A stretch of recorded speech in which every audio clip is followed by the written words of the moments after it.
예, 이번 시간은 우리 페이지 136페이지 나오는 그 독점의 가격 차별부터 이야기를 하도록 하겠습니다. 이 가격 차별이라고 하는 것은 뭐냐면요, 동일한 상품을 갖다가 다른 가격을 매겨가지고 이제 판매를 하는 것이라고 보시면 되겠습니다.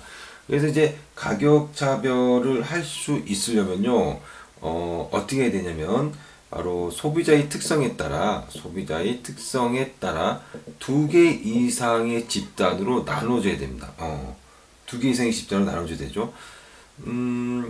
그러면 이렇던 그 두 개 이상의 집단으로 이제 나눠져야 되는데, 그럼 어떻게 나누어질 수 있느냐면은 수요의 어떤 가격 탄력도가 달라야 된다는 겁니다. 수요의 가격 탄력도가 달라야 된다.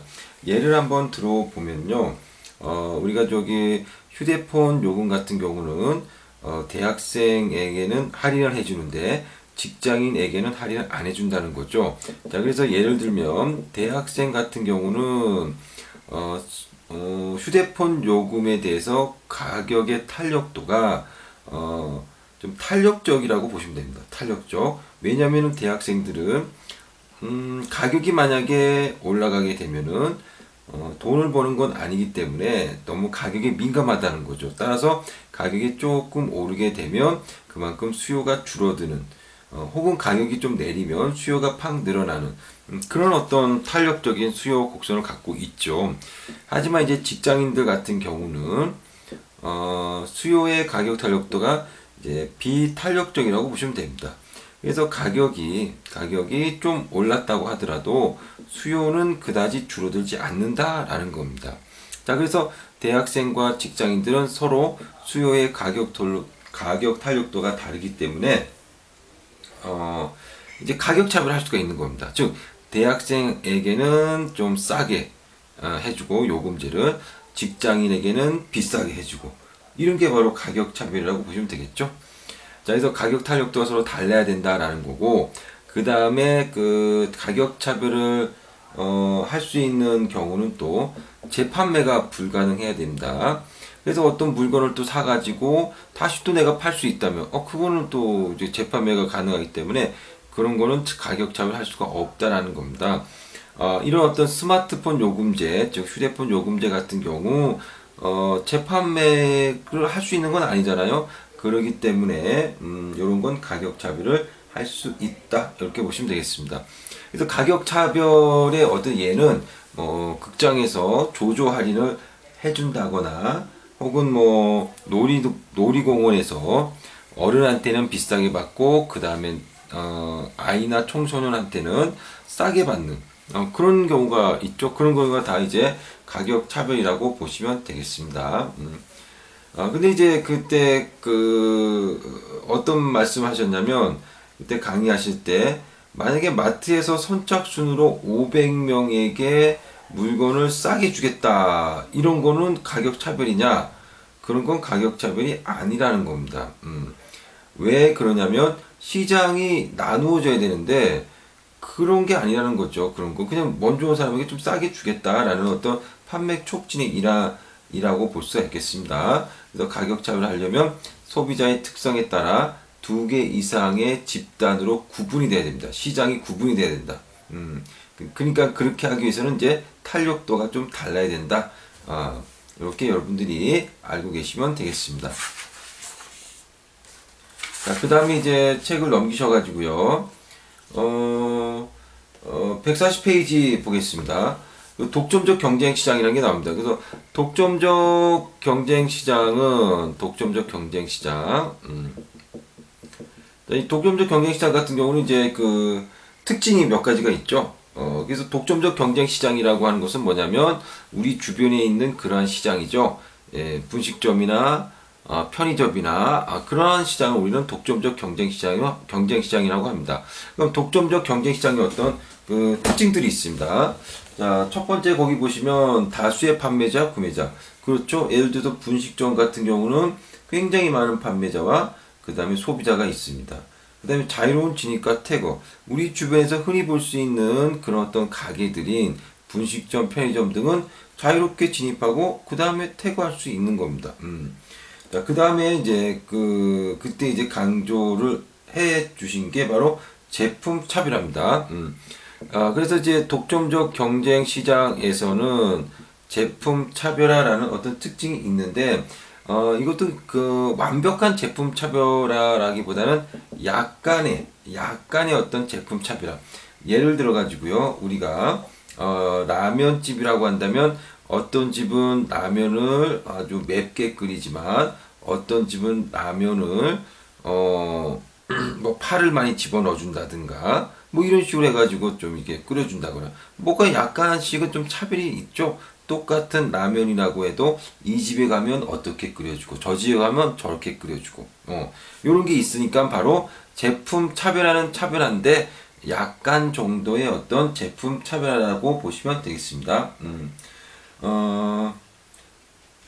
그래서 이제 이게 제품 차별화 이게 그러니까 이 제품 차별화 같은 경우가 예 읽어보시면 되겠습니다. 이게 제품 차별화 이게 약간씩 차별화된 제품 생산한다.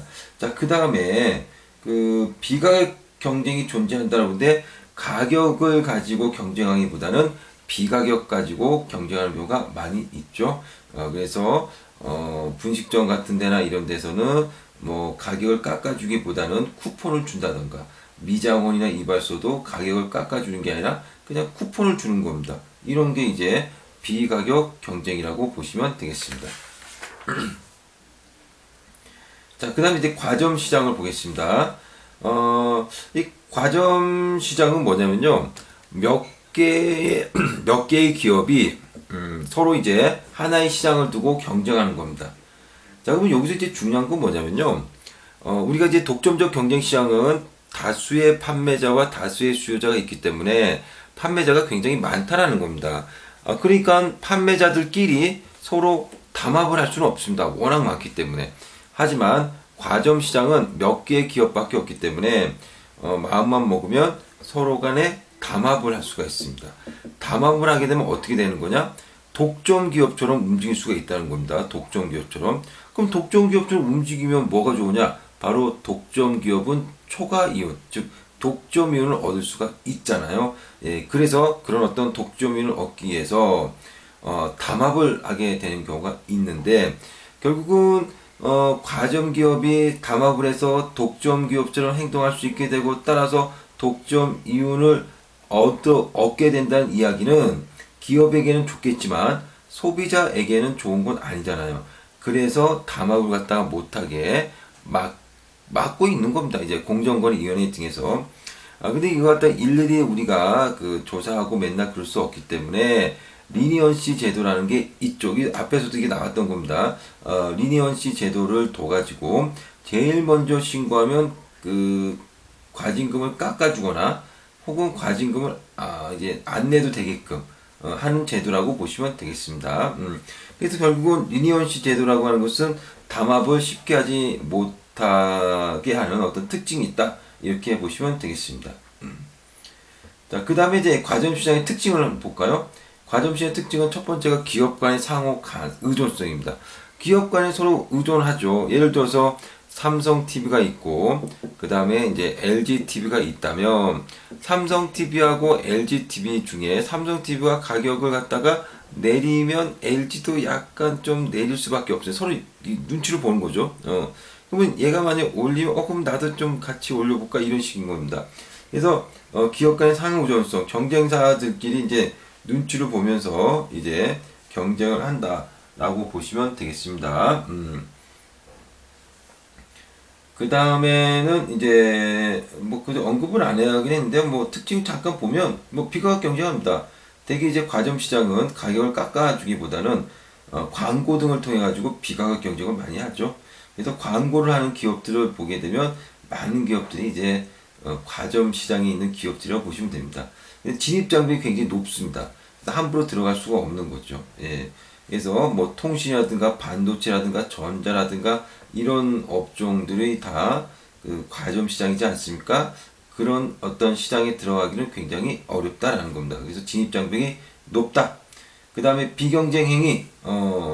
여기서 이제 비경쟁 행위는 바로 방금 전에 말씀드렸듯이 담합, 즉 카르텔. 그래서 이런 어떤 과정 기업들은 이윤을 극대화하기 위해서 담합을 한다거나 혹은 트러스트 등을 통해 가지고 경쟁을 제한하는 행동을 하기도 합니다.